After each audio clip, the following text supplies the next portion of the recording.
Good morning. Good morning, everyone.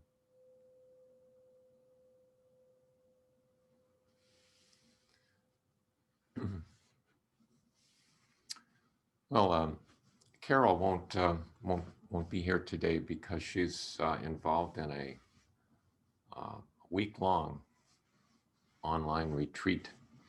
So she's at the other end of the house in another Zoom meeting, and it's based in Europe. So we've been getting up at 3:30 or 4 o'clock every morning, taking its toll a little bit. So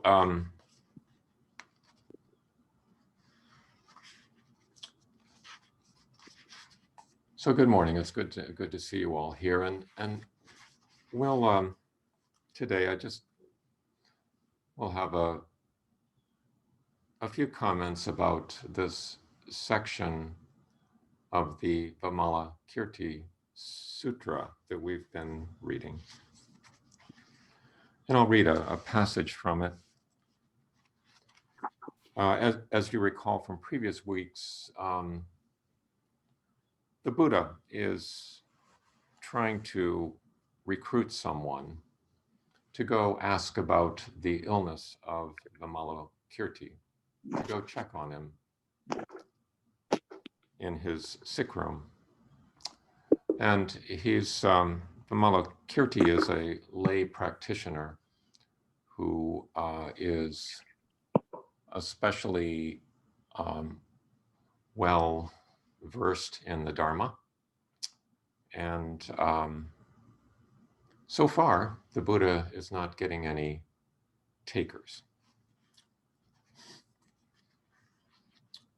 He's gone through his closest disciples and is now asking others if they would be willing to go check on Vimalakirti.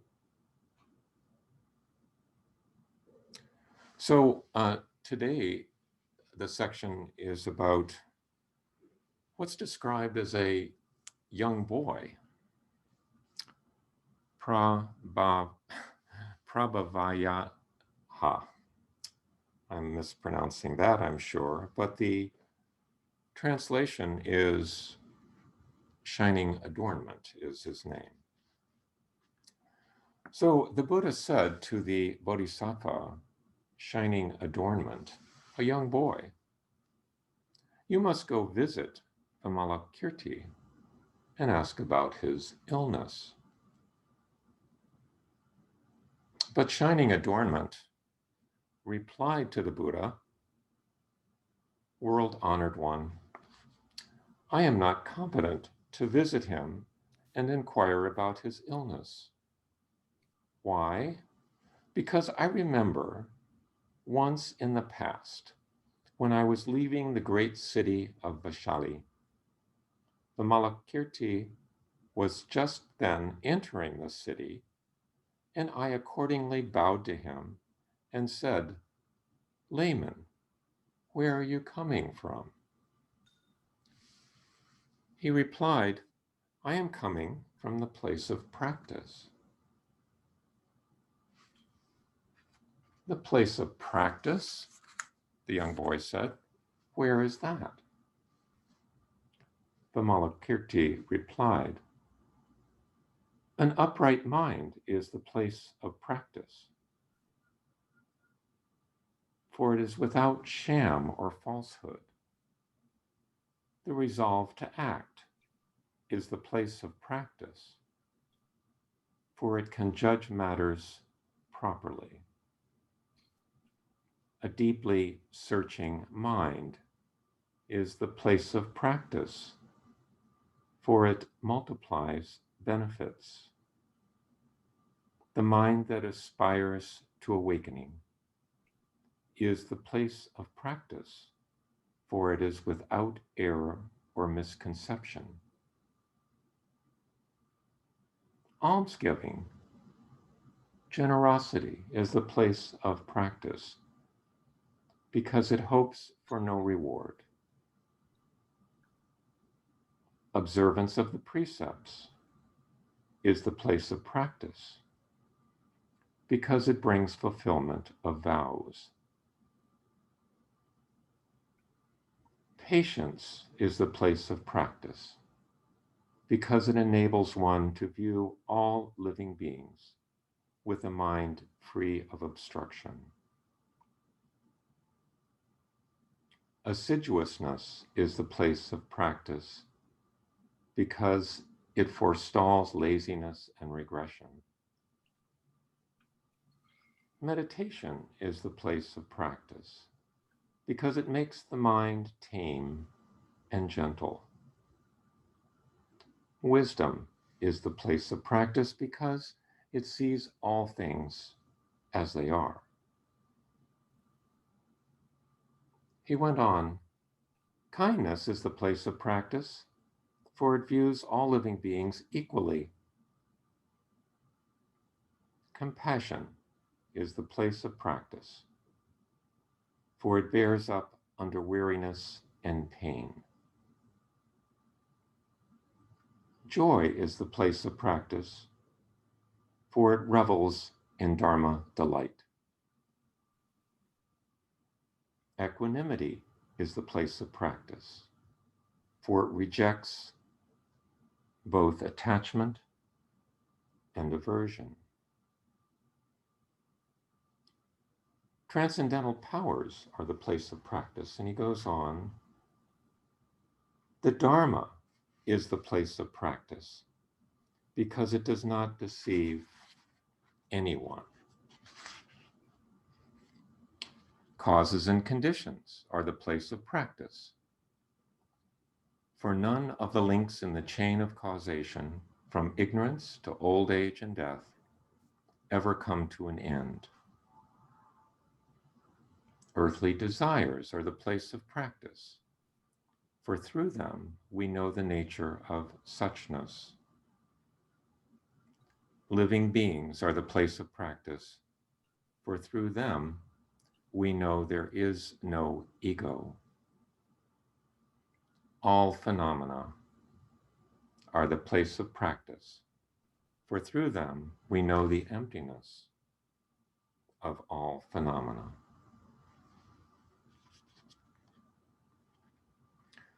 My good fellow, if Bodhisattvas apply themselves to the paramitas and teach and convert living beings, then you should understand that everything they do, every lifting of a foot, every placing of a foot, will in effect be a coming from the place of practice, an abiding in the Buddha's Dharma.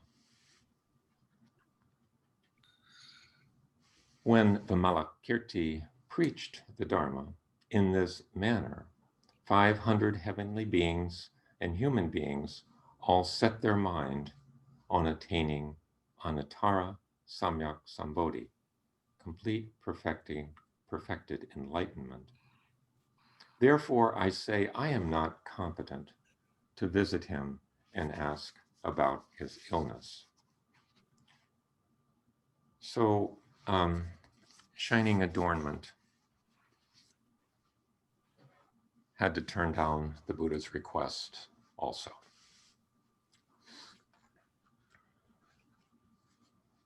And Vimalakirti, as he typically does, used every opportunity as a way of remembering the Dharma and sharing the Dharma.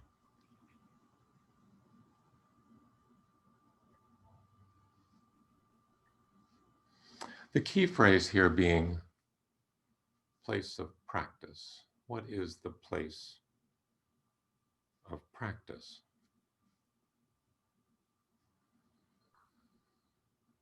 Well, sometimes you choose your place of practice, and other times it's chosen for you.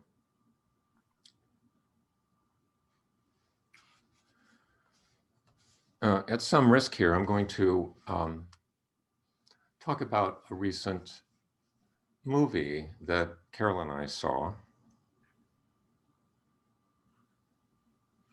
I guess I don't like to push movies on during Dharma talks, but this one particularly struck me. Some of you may have seen it or heard about it. It's entitled Sound of Metal.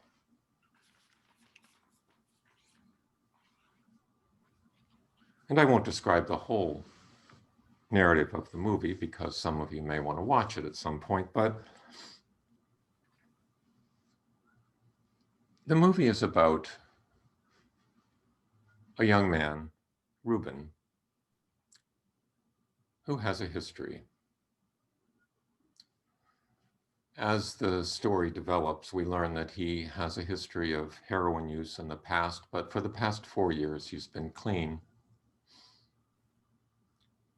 And he and his girlfriend have been in a band. He's a musician. He's a drummer, percussionist. They play punk metal music, which may or may not be your favorite, but I can assure you that only the first 5 minutes of the movie contains much punk metal music. But needless to say, it's very loud. And that gives rise to the story here because Reuben finds that all of a sudden he's losing his hearing. Seems like overnight.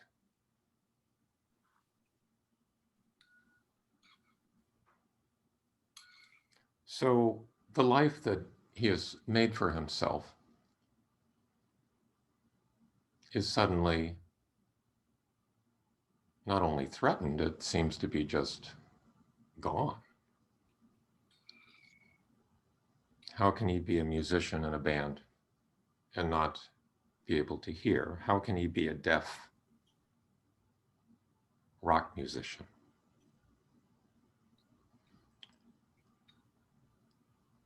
So the story is about Reuben and how he comes to deal with this. And it involves, he has through a friend apparently, ends up at this rural rehab center for deaf people. Apparently there are such places. And works through this problem of deafness and the profound effect that it has on his life.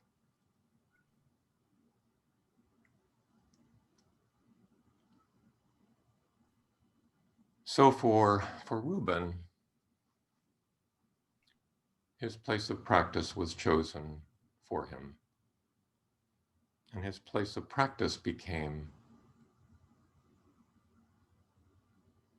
being a deaf musician, being a deaf person who was once a musician.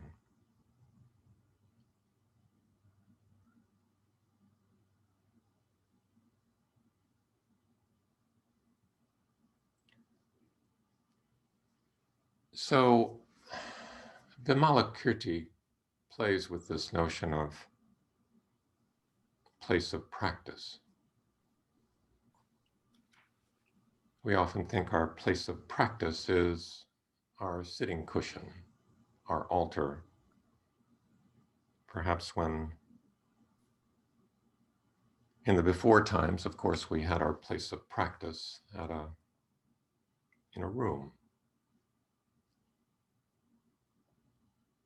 But Vimalakirti always uses opportunities to remind us of the Buddha. And in this case, he's reminding us that our place of practice is right here. He refers to the 6 paramitas, the 6 perfections.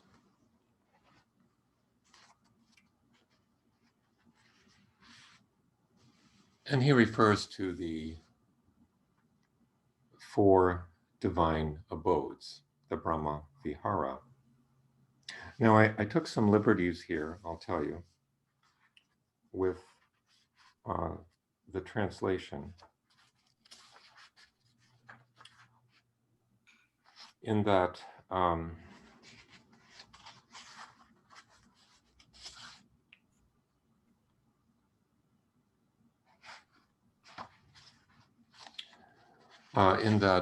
Burton Watson translates metta or maitri as pity. It's usually translated nowadays by most people as loving kindness, or I like just plain kindness.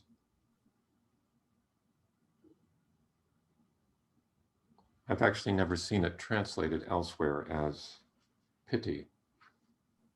Pity to me carries some odd connotations, a kind of separation, a kind of hierarchy where one is above someone who is being pitied. Kindness, on the other hand, is related to kin, family,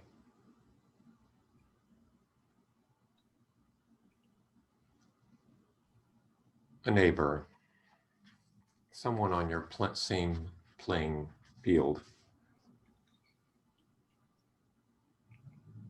someone of your kind. He also translates upekkha as indifference, and it's usually translated as equanimity. So I took the liberty of changing that when I read the passage. Indifference also has some connotations in English that I think are not really intended here. A kind of apathy, kind of not caring.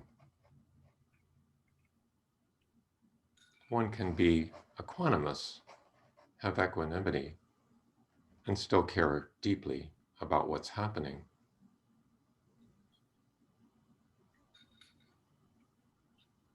But just not be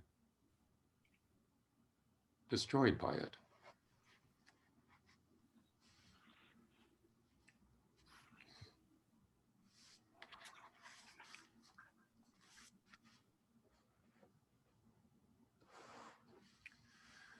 So sometimes our place of practice can seem kind of ordinary. Right now, during COVID, for many of us, our place of practice is at home, just avoiding contracting and transmitting a virus for the benefit of all beings. And of course, there are many who don't have the luxury of being able to stay at home, and their place of practice is a place of exercising as much caution as they can to be as safe as they can.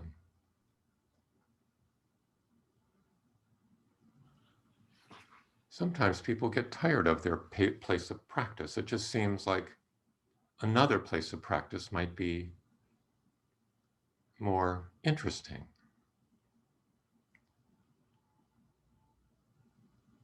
more exciting, more dramatic.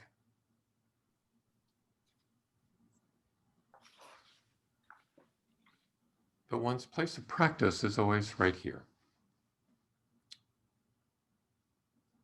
wherever you are. And as Vimalakirti says,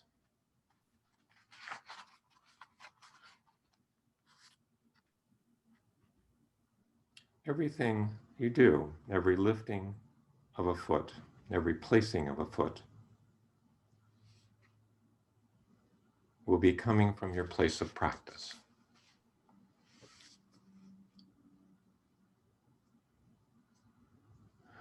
So I think that place of practice phrase is useful as a reminder.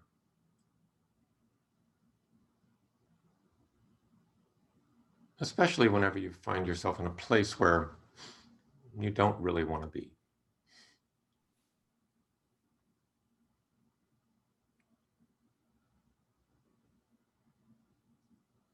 Or even when you find yourself in a place where you really wanted to be.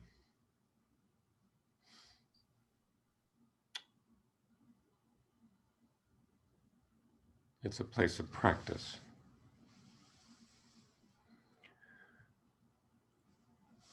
So I think I'll stop there with that phrase. And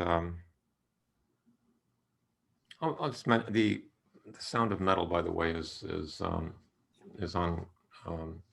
Amazon Prime, and if you have interest and want to see it, it is possible to sign up and for a free trial, and then cancel your subscription.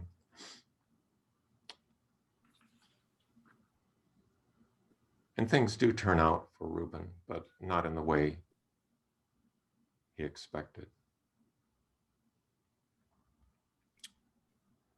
So I think we'll stop there, and I appreciate your attention to this, and I would be interested in comments, but I wonder if we can try today just splitting up into about 4 groups for 10 minutes or so, and then getting back together after that, and discussing perhaps where is one's place of practice and how does one practice there.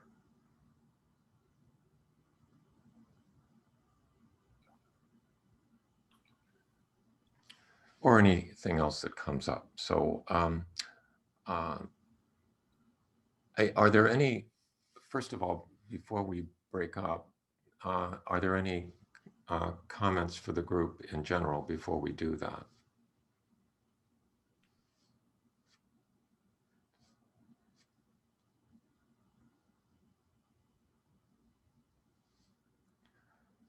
Well, not hearing any, we'll go ahead and go about this. Just one moment.